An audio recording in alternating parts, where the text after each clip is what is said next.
자, 이제 벽난로의 조적이 한 중반 정도를 넘고 있습니다. 지금 연소실에 맨 상단부까지 지금 이제 조적이 됐고요. 안에 프로 라이닝으로 이렇게 라이닝을 얇은 라이닝을 안에다 대고 ገብ체를 약간 얇게 함으로써 순간 그 발열 반응을 좀 빨리 가져오고 그렇게 이제 설계를 했습니다.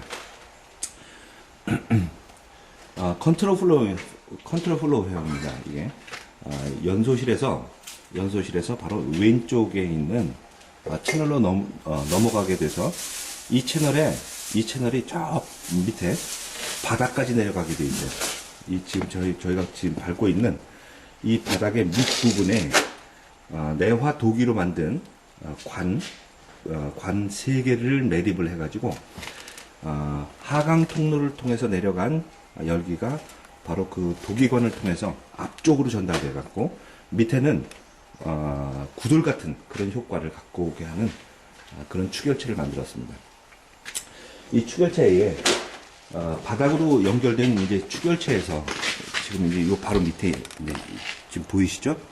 저렇게 관 3개를 묻어 가지고 이 관이 앞쪽의 공간에 열을 다 차게 한 다음에 이 관이 옆으로 이동해 가지고 다시 벽난로로 들어가는 통로가 3개가 또 있어요. 그래서 다시 이것이 바닥을 통과해서 벽난로 본체의 오른쪽에 있는 상승관을 통해서 연통으로 연결되는 그런 구조를 갖고 있습니다. 연통은 역시 지금 왼쪽에 있는 하강 통로하고 상승 통로를 한번 비교를 한번 해보세요. 공간의 분배가 좀 틀리게 되어 있을 겁니다. 하강 통로는 전체 통로를 반으로 분리를 해놨고, 상승 통로는 한쪽 통로는 굉장히 작게 구성이 되어 있고 오른쪽에는 굉장히 좀 약간 상대적으로 좀 크게 그렇게 구성이 되어 있는데, 요것은 연통으로 상승하는 통로는 이렇게 작게 이렇게 구성이 되어 있고, 이쪽에는 상대적으로 높은 열들은 벨 타입의 벨실 같이 뜨거운 공기가 정체하도록, 좀 더 많은 양의 뜨거운 공기가 정체하도록 그렇게 이제 구성을 했어요. 상승 통로는 이렇게 상대적으로 좁아야지만 상승 압력이 강해집니다. 자, 지금까지 다음에 뒤에 벽하고는 대부분의 우리 그 벽난로를 만드시는 분들이 그 벽하고의 분리를 어떻게 하느냐에 대해서 이제 많이, 그거는 사실은 이렇게 이제 조적을 하다 보면 궁금증이 생기는 건데, 사실은 이것들이 그 설계 단계에서부터 그 벽면을 어떻게 처리하겠느냐, 그 방화 공간을 어떻게 구획하겠느냐에 관한 고민이 좀 있으셔야 됩니다.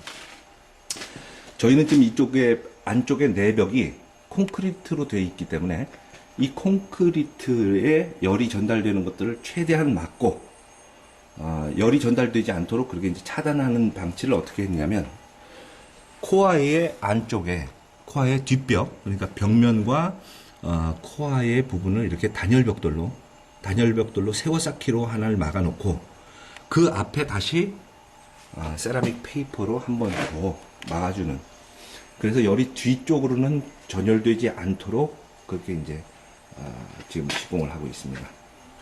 건축의 형태에 따라서 틀리고. 하지만 이쪽 뒷부분이 만약에 이제 목재인 경우에는 이렇게 구획을 하면 안 됩니다. 완전히 분리하는 구조를 갖고 가야 돼요. 자, 요번엔 특별히 안쪽에 아주 얇은 피아노 손을 내장해서 철물을 잡아주는 그런 것들을 시도를 한번 해봤습니다. 안쪽에 이제 철물들이 이렇게 얇은 벽체에 걸리다 보니까 상대적으로 철물의 무게 때문에 앞으로 쏠리는 현상이나 이게 탈착이 될 만한 그런 가능성이 있어요. 그래서 안쪽에 스텐으로 된 이런 아주 가는 선을 이용해서 앞에 벽면에다가 아예 이렇게 묶어주는 그런 장치를 이번에 한번 처음 집어넣게 됐습니다. 사실은 이 철을 같은 것들이 그 신축도가 틀리기 때문에 사실 위험할 수도 있다고 하는데, 사실상 이렇게 얇은 이런 철심에서의 이격은 사실 그렇게 많은 이격이 생기지 않기 때문에 그렇게 위험해 보이지 않을 거라는 생각을 합니다. 또 지금 이게 분리된 구조입니다. 이게 연소실 부분과 하강 채널과 상승 채널은 다 분리된 구조를 갖고 가고 있기 때문에 큰 문제가 되지 않으리라고 생각합니다.